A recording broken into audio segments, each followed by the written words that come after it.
जिन्हें न धर्म का भय ना सुख की आस, कर्म करते हैं वे निष्काम, वे ही सच्चे इंसान। नमस्कार साथियों, मैं हूं सुशील और स्वागत कर रहा हूं सुशील संवाद में।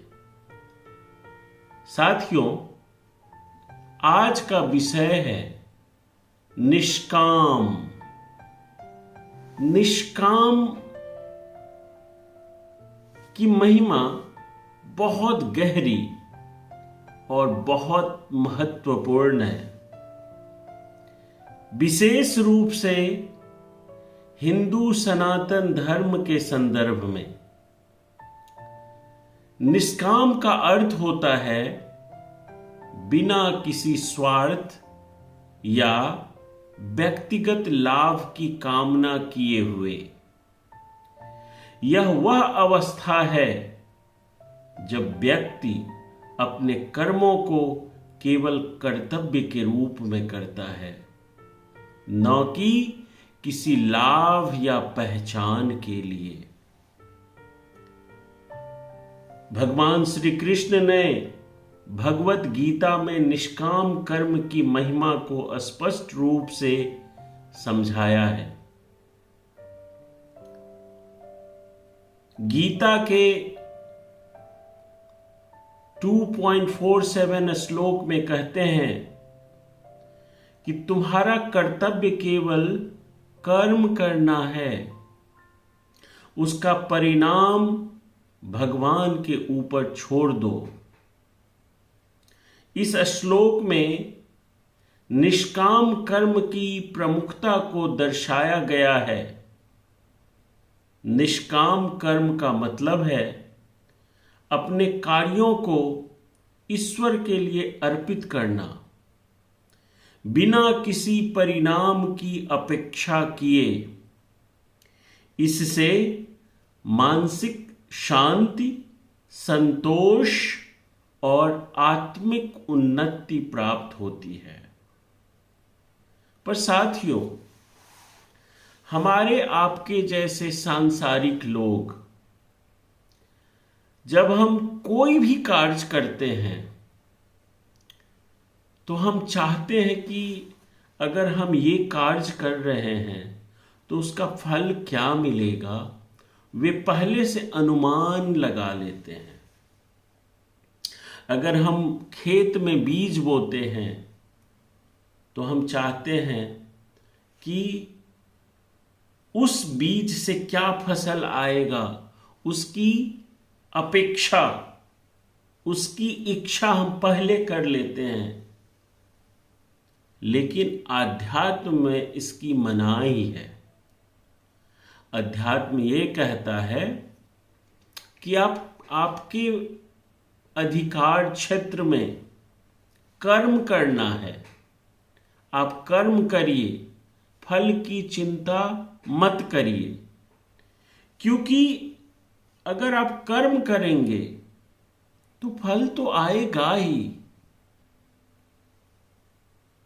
इसीलिए आज फिर से उपस्थित हैं सदगुरु कबीर साहब जी के कुछ दोहे को लेकर के, और इन दोहों के माध्यम से हम सीखने का प्रयास करेंगे कि निष्काम का क्या अर्थ है।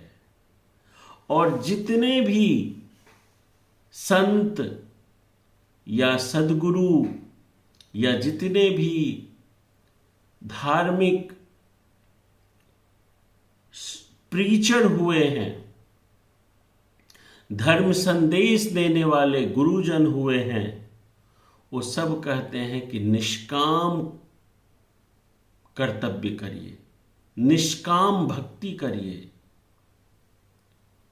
तो सदगुरु कबीर साहब जी के कुछ दोहे जो कि बहुत अद्भुत है, वे कहते हैं कि संसारी से प्रीत री, सरे न एको काम, दुविधा में दोनों गए, माया मिली न राम। संसारियों से प्रेम जोड़ने से कल्याण का एक काम भी नहीं होता।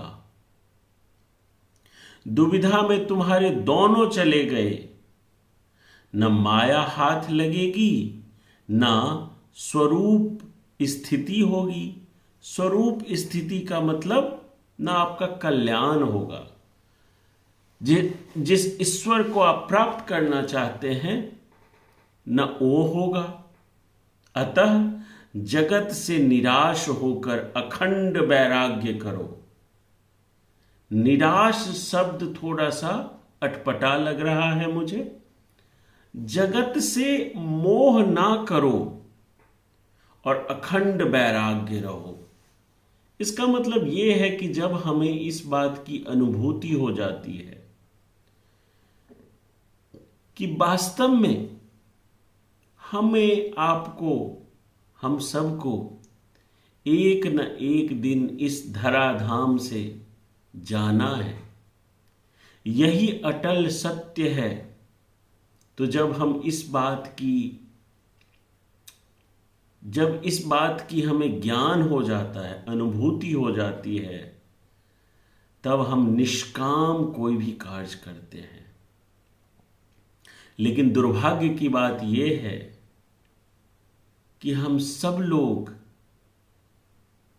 इतने अंधे हैं पद में, प्रतिष्ठा में, सम्मान में, कि अगर किसी भिखारी को 2 रुपया भी दान देते हैं तो हम चाहते हैं कि हमारा बार बार वो नाम ले, बार बार वो हमारी प्रतिष्ठा का गुणगान करे। अगर कहीं 100-200 कहीं पे दान किए तो हम चाहते हैं कि मंच से हमारा नाम का उद्घोषण हो। लेकिन कबीर साहब जी कहते हैं कि संसारी से प्रीतरी, सरे न एको काम, दुविधा में दोनों गए, माया मिली न राम। संसार में हम इतने तल्लीन हो जाते हैं, इतने रम जाते हैं कि ना तो हमें इस संसार से तो कुछ मिलना नहीं है, और जो मिलना है, जिस ईश्वर की हम आराधना करते हैं, वो भी छूट जाता है। इस दुविधा में दोनों चले जाते हैं। न माया मिलता है, न राम मिलता है। और आगे क्या कहते हैं? स्वार्थ का सब कोई सगा, सारा ही जग जान, बिन स्वार्थ आदर करे, सो नर चतुर सुजान। क्या अद्भुत दोहा है। स्वार्थ का सब कोई सगा, सारा ही जग जान, बिन स्वार्थ आदर करे, सो नर चतुर सुजान। सब स्वार्थ के साथी है, सब स्वार्थ का सगा है, स्वार्थ के ही सब मित्र हैं। सारे संसार की यही दशा है। बिना स्वार्थ के जो आदर करता है, वही मनुष्य विचारमान, बुद्धिमान, संत समझिए उनको। स्वार्थ का सब कोई सगा, सारा ही जग जान, बिन स्वार्थ आदर करे, सो नर चतुर सुजान। सदगुरु कबीर साहब जी की ये दोहा कितनी अद्भुत है। स्वार्थ का सब कोई सगा, एक एक शब्द अपने आप अर्थ बता रहा है। स्वार्थ का सब कोई सगा, सारा ही जग जान, बिन स्वार्थ आदर करे, सो नर चतुर सुजान। स्वार्थ के ही सब मित्र हैं, संसार की यही दशा समझो। बिना स्वार्थ के जो आदर करता है, वही मनुष्य विचारवान और बुद्धिमान है। तो साथियों, आज का वीडियो निष्काम की महिमा कैसा लगा, कमेंट करके जरूर बताइएगा। अच्छा लगे तो अपने साथियों को शेयर करें और मुझे आशीर्वाद दें। बहुत बहुत आभार।